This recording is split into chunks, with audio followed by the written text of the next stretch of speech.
Why abilities are close to everything. The Regigigas Theorem. Here is another false swipe gaming theorem, this time centered around everyone's favorite terrible legendary, Regigigas, and its defining trait, which is, again, that it's terrible. Just why is it so bad, you ask? Because of its ability. Abilities are wondrous things in the world of competitive Pokemon. They can sit to the side uselessly like Skarmory in Gen 3, they can be a solid feature of an already good Pokemon, or they can be so impactful they more or less create a Pokemon's viability by themselves. Yes. And of course, they can drag an otherwise good Pokemon into uselessness. I feel that slow start was given to Regigigas due to power level at the time, but it is the ongoing joke that, like, we just... Giving Regigigas no ability at this point would actually help him more. Slow start is just that rough. And it's not 5 cumulative turns, it's 5 consecutive turns. So say, for example, if you're at your 4th turn, and next turn, you know, you would, that would be the last turn, right? And someone whirlwinds you, or roars you, or swaps you out somehow, right? Maybe, you know, Dragon Tail, right? And you have to come back in, right? Like, or you're feeling threatened, right? Someone's going to counter your Regigigas. Maybe they take out your Weezing, right? Well, actually, I would reset the counter anyways, but I digress, right?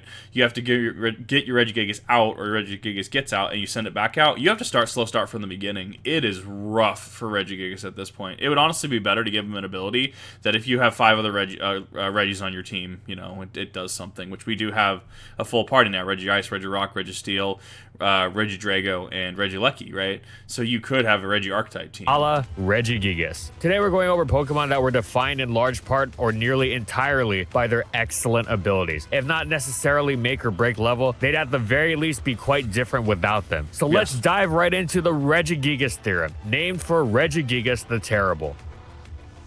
But first, give yourself the internet protection ability, because this video is sponsored by Surfshark VPN. Surfshark is an app and browser extension that allows you to place your computer or phone virtually in any country as if you're actually there. Surfshark has over 3,200 plus servers in 65 countries. And Surfshark, being a VPN, of course, encrypts your data to keep you safe so you can rest easy when having to use public Wi-Fi. In fact, it can even help you use your programs that these Wi-Fis might block. Whenever I travel, I don't like bringing my editing PC. It's way too big. So I usually use a remote desktop app to control it on the go. Sometimes hotel internet blocks my remote desktop app for reasons, but thanks to Surfshark, I can bypass this block and get back to working on the go. And as always, Surfshark allows you to unlock region lock content by connecting to a server in a different country. Now you can supercharge Naruto. I respect it. I love it. Your choice of streaming services and get even more content. So if you want a sick VPN and also support the channel to help us produce more content,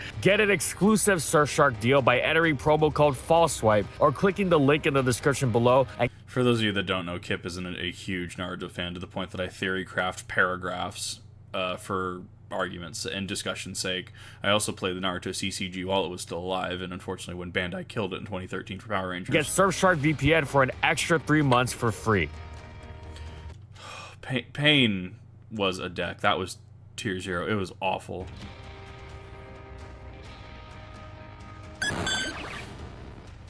Passive damage is one of the most defining, powerful, shaping forces in competitive Pokemon. It's so powerful because pretty much every Pokemon is affected in some way, and this is huge in keeping some of the most dangerous Pokemon in the game in check. Think of how mighty Pokemon like Arceus, Normal, Kyogre, and Darkrai, powerful though they may be, will take a not insignificant 12.5% hit from each switch into Stealth Rock, to say nothing of Spikes and or Toxic Spikes, Burn, Poison, Leech Seed, and Sandstorm. With just Stealth Rock in the picture, your attack, which hits these Pokemon for 90% or so, has a chance to KO them outright. Whereas before, you'd be out of luck barring a lucky critical hit. Passive damage is so strong and so easy to take advantage of. Many teams are built entirely around abusing it, and even teams that are all out offensive don't exactly skimp on the passive damage either.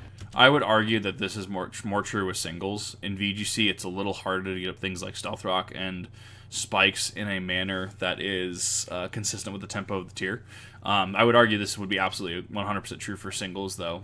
So VGC reservations on that, but I feel this is more singles focused anyways as content, contextually. So, like, as a VGC, former VGC player, so I haven't played in a while, I just don't have anyone to play VGC with. Like, as a former VGC player, it's like, you really don't see entry hazards because of how quick the format is and how the format is defined. But you will see earthquakes everywhere. You will see rock slides. You will see a lot of specific attacks. Muddy Water is actually really good as well. Tapu Fini in Gen 7 use it a lot. But yeah, no, contextually, no, he's on point. Like that, yeah.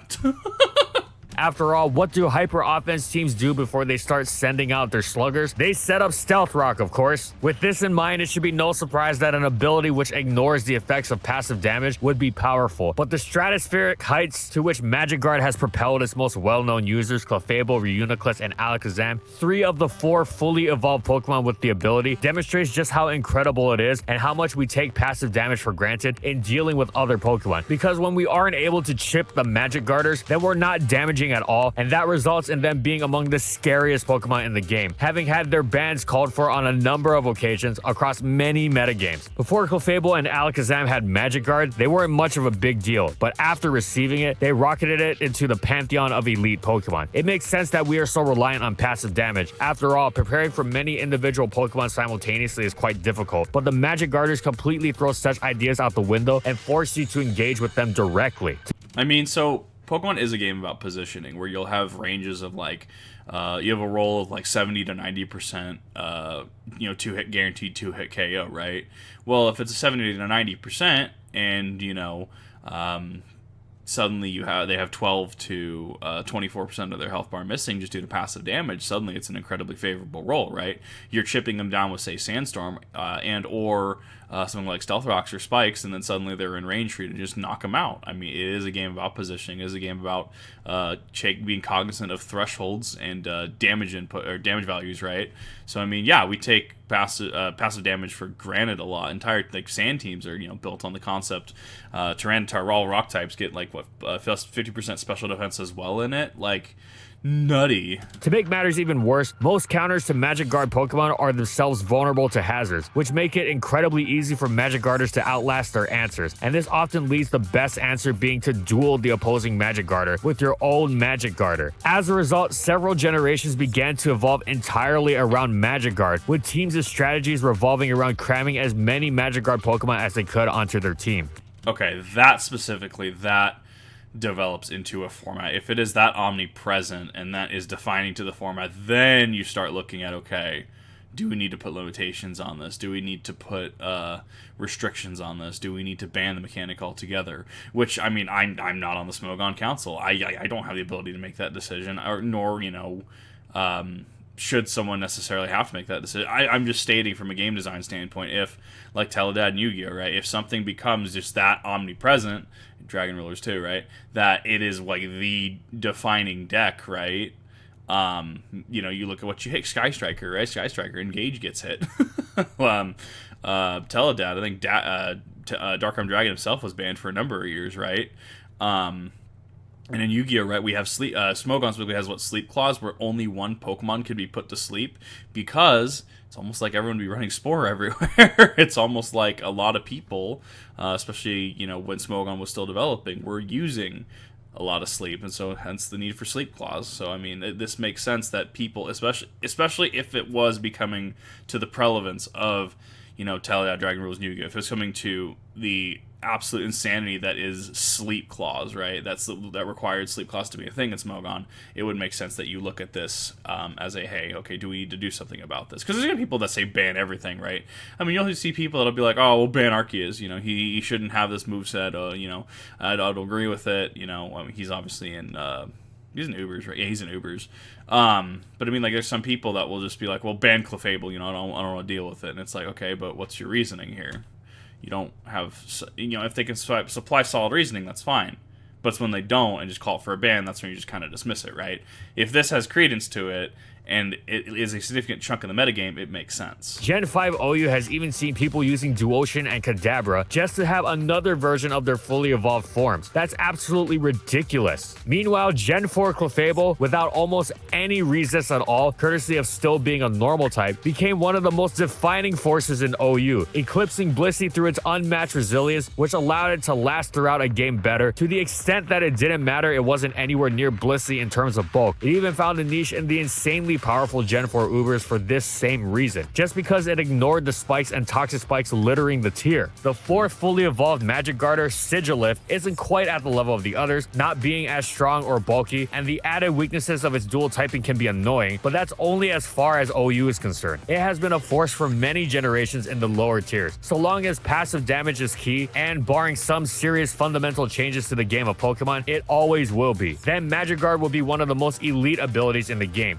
Well, and that's incredible metagame not defining, that's not what I want. Reliant, there we go, words. I can English. It's incredibly metagame reliant. If there is a format or a game where passive damage just isn't viable, maybe the speed of the format's too big, maybe the options don't really lead to, some way, shape, or form, damage over time becomes less relevant, right? You'll see a decline in usage of Magic Guard users. If you see the things that they answer decline in usage, they, by proxy, will decline in usage until what they answer increases in usage again. The most significant driving part of the role of whichever Pokemon is lucky enough to have it. There he is, Slowbro, my beloved. It can be difficult to maintain health in the face of all the damage flying at you over the course of a battle. Whether direct or indirect, even Pokemon blessed with recovery moves still have to spend a turn using them, which can be exploitable. It can mean a free turn for the opponent as the recovery move is forced, as opposed to using a more threatening move or switching oneself. With Regenerator, you get a whopping 1/3 of your health back just for switching out. Regenerator is fantastic to assuage the pressure from entry hazards. Even the Stealth Rock weak Tornadus Therian actually gains health switching into rocks, for instance. And if That's they are nutty, Tornadus is... I'm very familiar with Tornadus, as it is one of the only things that can war with my Whimsicott in VGC specifically, right? Because Whimsicott, Prankster, I try to taunt this, but this thing can come back and try to taunt me as well. I'm very aware of the power this thing holds. And the fact that it can come in on a Stealth Rocks, have... what would be 25% of its health taken away because it's just solely flying type. It's why Volcarona Charizard get 50% because fire flying, 2x double weak on to rock, one on each side. But anyways, losing 25% of its health to only U-turn out to gain health back. That's nutty. Aren't being pressured by hazards, made more and more possible over generations with increased defog distribution and then heavy duty boots, then regen Pokemon become some of the most famously unkillable Pokemon around. They are so excellent because the freedom afforded them by Regenerator makes playing against them much more constricting. The most common example, a Pokemon like Slowbro will switch into a physical attacker like Dragonite and take around 30% or so. Dragonite will run away as Slowbro will pressure the switch in with Scald or Scout with Teleport or use Thunder Wave or whatever it wants to do because that 30% it took will be completely healed off when it switches out. Contrast this with a defensive Pokemon without Regenerator. If it switched in and took 30% from a threat it checked, it'd soon be in range to where it would have to take a turn to heal itself, as opposed to pressuring the opponent in return somehow and thereby giving them room to apply pressure instead. Not Slowbro though. It will switch into that physical attacker again and again and again, and it will not get worn down to the point of needing to heal. And if that sounds too good to be true, consider the incredible longevity of the Tangrowth, Amoonguss, and Assault Vest Galarian Slowking, who don't even use recovery moves, yet are famous for their longevity and resilience in the face of threatening opposing attacks. The other example of amazing freedom afforded by Regenerator is that these Pokemon can stay in even on threats that will hit them for huge damage because they're going to heal so much of it anyway. The most well-known example of this is Toxapex and its propensity for staying in on stab earthquakes from Landorus, Therian, and Garchomp. I remember when Gen 7 was just out and we were looking at Toxapex and we're like, God, this thing is so stupid. It's so stupid. I love it. It obviously has its weaknesses, don't get me wrong. But damn it if it isn't fun. Pokemon without Regenerator wouldn't dream of staying in such scenarios unless it was going to heal itself on the same turn, and even that would need a good reason. But with Regenerator, Toxapex can afford to eat the big hit from Earthquake and threaten them in return with Scald or Toxic or what have you. Then it'll switch out, get some more health back, come back in and switch once more, and it's in great health once again. This makes playing against Toxapex utterly nightmarish, not just because of its longevity, but because you can't assume it'll switch out with real certainty, since it very well combo could stay in, and that makes switching out an even easier move for the Pex user, since the opponent is so pressured into trying to get as much damage on it as possible to try and counteract the insanity of its Regenerator antics. Finally, while Regenerator is mostly known for making Pokemon like Alomomola and Slowking into defensive behemoths, its potential for enabling offensive threats is off the charts too. Tornadus Theory was banned from Gen 5 OU because Regenerator allowed it to switch in seemingly endlessly to break down opposing teams with Specs Hurricanes. Even with this shift to a more supporting roles in Gen 6 and beyond, it still often shows its capacity to actually threaten the opponent, and that's because it can stick around to batter away at them over and over. Mienshao has also shown great aptitude for this, mostly known for its talents in the lower tiers, but having had several ferocious showings in Gen 5 OU as well. These two are particularly nasty because they're so good at using U-turn, which goes hand in hand with Regenerator, an ability that becomes the defining force of each Pokemon that has it. Honestly, Gen 5 was a power. It was a power up from Gen 4. Everything that was like, with a few notable exceptions like Garchomp, right? Everything that was like in OU, once Gen 5 hit, went to UU. Everything shifted down a power tier.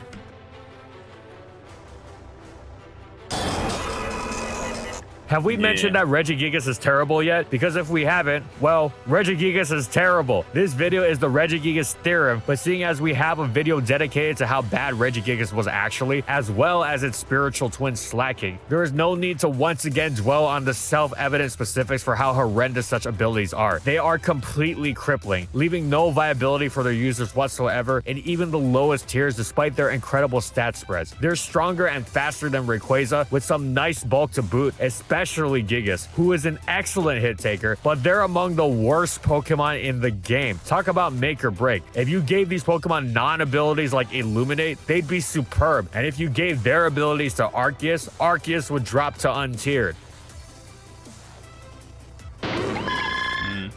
Moody is the definition of overpowered. It doesn't just remove player interaction and leave games to chance, it leaves them to chance that is overwhelmingly in favor of the Moody user. The random stat boosting can be fished for repeatedly via substitute and protect until, as was demonstrated repeatedly, even Bidoof would sweep teams and Ubers. Yes, that's right. Consult how good was Bibarel actually for more information. If Moody is a nutty ability. If it breaks Bidoof, well, that's the power of abilities for you.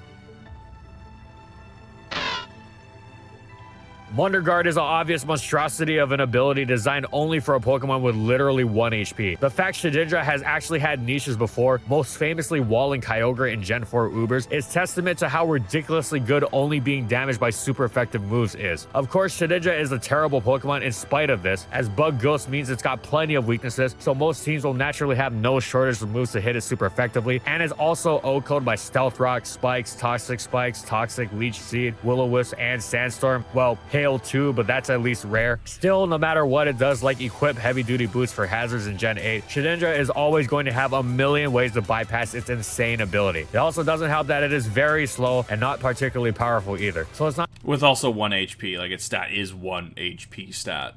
And this is its balancing point to Wonder Guard. I remember back in Gen 7 specifically, people were in VGC were testing, I remember it was the people going to the battle tree and they were testing like burn up Arcanine, where you swap the ability onto like Arcanine and then you burn up and that way you're typeless and that way no one can theoretically hit you because Wonder Guard. And I know back in Gen 4 and stuff, people were hacking, Spiritomb with Wonder Guard, but you could still die because of residual damage like Sandstorm. I mean, there is a balancing point to it. Now we have like, was it safety goggles that actually makes it so that you're not affected by weather conditions like that.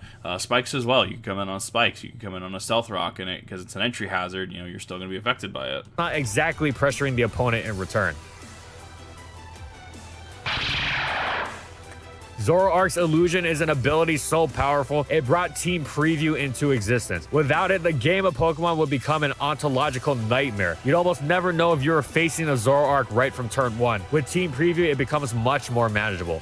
Yes, Team Preview single-handedly would nerf Zoroark's ability because of how it's required.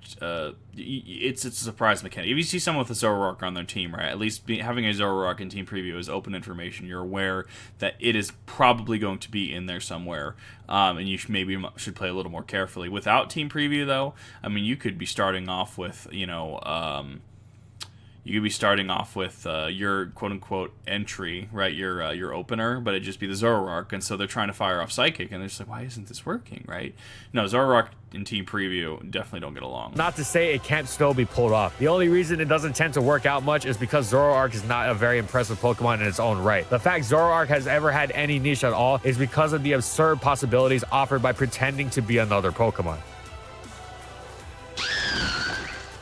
In Generation 5, Superior was a good NU Pokemon, but nothing more than that. Its terrific speed and interesting support move pool, alongside deceptively solid natural bulk, wasn't nearly enough to compensate for its lackluster special attack. In Generation 6, however, it received the ability that changed everything for it. Contrary reverses every would-be stat change. If a Contrary Pokemon gets intimidated, instead of -1 attack, it gains +1 attack. If a Contrary Pokemon uses Calm Mind, it actually drops its special attack and defense by 1 instead of boosting them.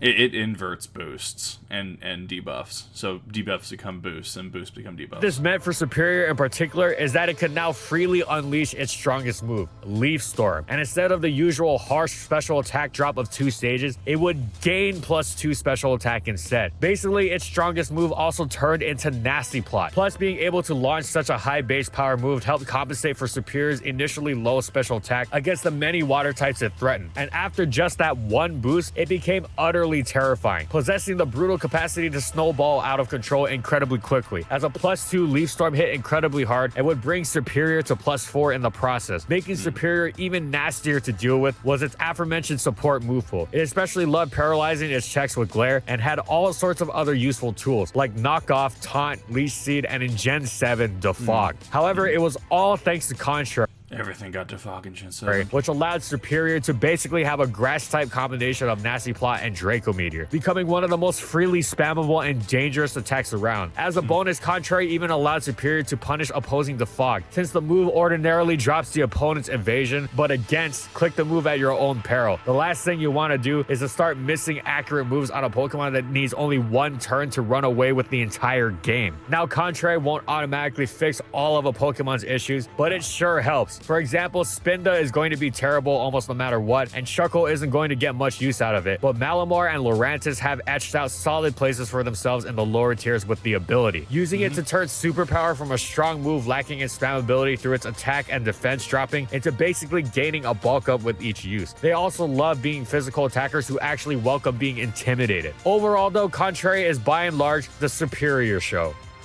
I honestly looked at in Gen 7 when Lurantis came out and I saw it got Contrary, and I'm like, this could not be nothing. Like, Contrary is that. It's just when a Pokemon gets it, you look at it.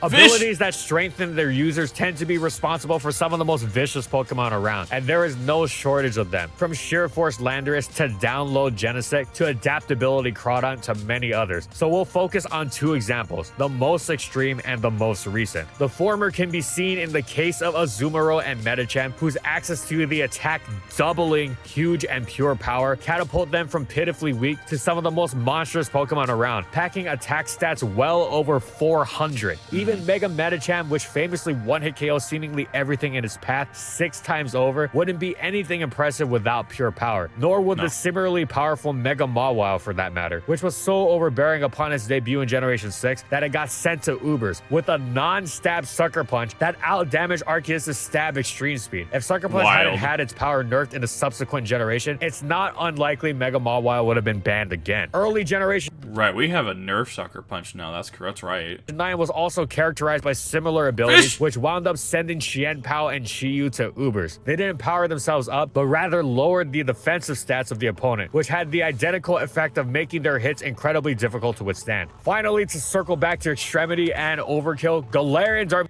Man, whenever I play Scarlet and Violet, every time I battle, my frame rate is awful. I'm curious how he got is so stable. Like, online is just rough for me. Manitan's Guerrilla Tactics took an already strong Pokemon and made its power laughably over the top. Clearly, Game Freak forgot about the balancing factor of distributing these abilities somewhere down the line. And now here's our honorable mention section. These are abilities that don't fully make the Pokemon, but are very important. We take Levitate for granted, but it really is one of the most astonishingly good abilities in the game, as gaining an immunity to Earthquake, Spikes, Toxic Spikes, and Sticky Web is absurdly good. It is basically receiving one of the best traits of flying types without having to take on their weaknesses. Pokemon like the Laddies and Rotom Wash wouldn't become unviable or anything of sort if they were to lose Levitate, especially since they'd probably gain a decent ability to replace it, but they'd be very, very different.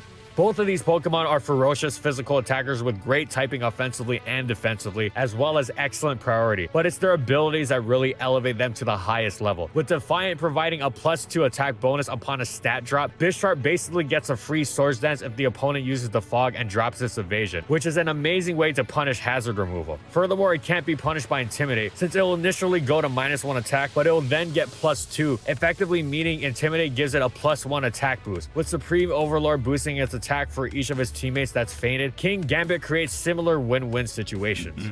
Insanely strong as they may make their users, the downside of Choice Band and Spect is not just that they force a lock of one move, but that they can be scouted safely with Protect, which also tends to allow the Protect user to rack up some leftovers recovery. With Unseen Fist, Urshifu blasts past any use of Protect, making its already terrifying Choice Band set nearly riskless.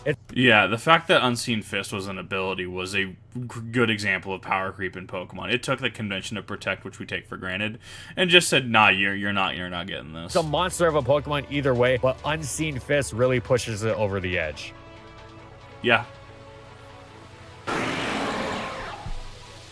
Field conditions are some of the most defining aspects of competitive Pokemon, and while some of them, like Trick Room, are quite good, they're also hurt by the necessity of manual setup. Abilities that bring these conditions with them upon entry are thus incredibly useful. P.S. We're still waiting for the Trick Room ability, and the Gravity one too. Competitive Pokemon, especially singles, is built around switching. It's part of what differentiates it from in-game, where your opponent will never run away from a bad matchup and just lets themselves get KO'd. Trapping moves can sometimes work, but seeing as the opponent can switch on the turn you use it, you can't guarantee you'll get the target you want. That's why trapping abilities are so powerful. They force that exact situation. They enable some of the most terrifying offense around. Dragon types, for example, become even more monstrous than they already are when steel types like Skarmory are taken out of the picture by Magnezone, and Zone steel killing is a rather tame example. Considering how wider reach of Arena Tramp and Shadow Tag is so fundamentally overpowered, the abilities have been banned in their entirety across multiple generations.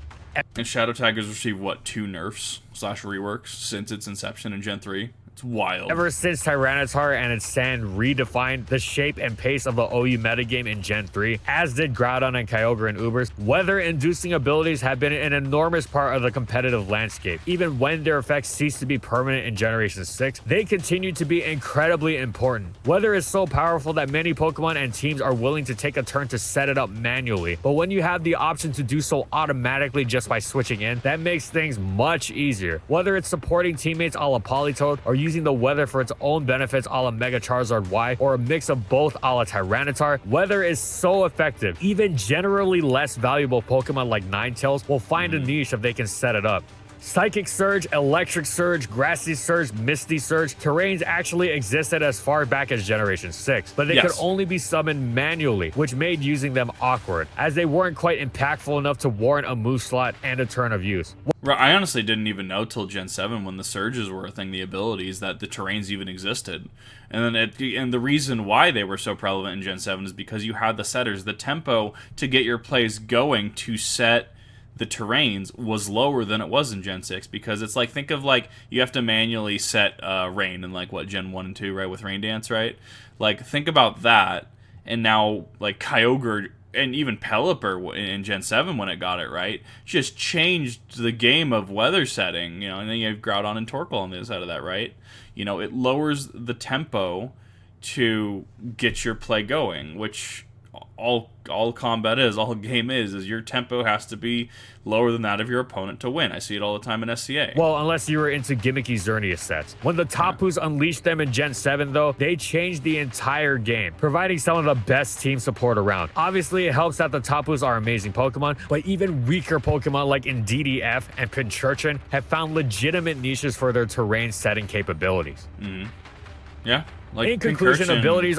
Pincurchin still is a hidden ability in Gen 8, I think. Are among the most defining... Or sorry, 9. Forces in competitive Pokemon. They are so strong, they can often shape the entirety of a Pokemon's niche. The ones mentioned in this video are the standouts, but consider how even elite Pokemon that aren't defined fully by their ability still rely on it heavily. Just imagine if Heatran lost Flash Fire or Ferrothorn lost Iron Barbs. Whenever something is elite, especially to the point of being suspect or ban-worthy, odds are its ability plays at least some role in it. Even Magearna's Soul Heart makes it more difficult to answer, for example. But Mega Rayquaza, its Delta Stream definitely played a part in that. Like, let's put it that way. But above all else, remember, an ability is what led to Bidoof sweeping teams in Ubers, and to Regigigas, king of the mighty golems, not doing a single thing and being, well, terrible. In singles anyways. Did you see what happened in VGC when they... There he is! There it is, my boy Sir Weezing. Paired it with a Pokemon that could remove its stupid ability, it instantly saw use. Thanks for watching, everyone. And as always, if you liked the video and you want to see more, be sure to subscribe to Full Swipe Gaming for more weekly Pokemon content. And in the comments, I want to know, what did you think about our list? Were there any abilities you thought we should have talked about? Whatever it is, let me know in the comments. Also, thank you so much to our patrons for continued support of our videos. And thank you to everyone else watching as well. I mean, yeah, it did see usage, and I used it for a period of time in VGC because I thought it was neat. It was the new cool team, in my opinion, and now we don't. Now Regigigas is back to the way it was. Regigigas got done dirty. It really. And follow really my did. crew on these social media platforms. And that's all I got. See you next time, everyone.